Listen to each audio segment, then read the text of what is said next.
Assalamualaikum friends, today I will discuss. Sorry, we are having trouble determining if your PC can run Windows 10 fix.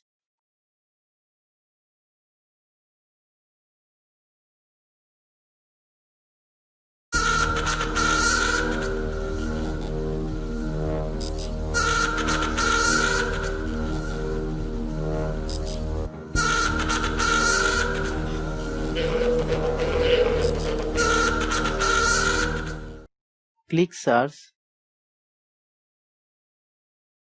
then type disk management. Click create and format hard disk partition.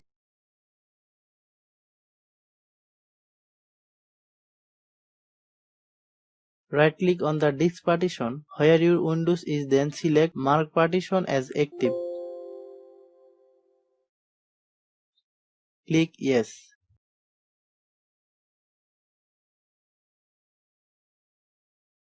Thanks for watching.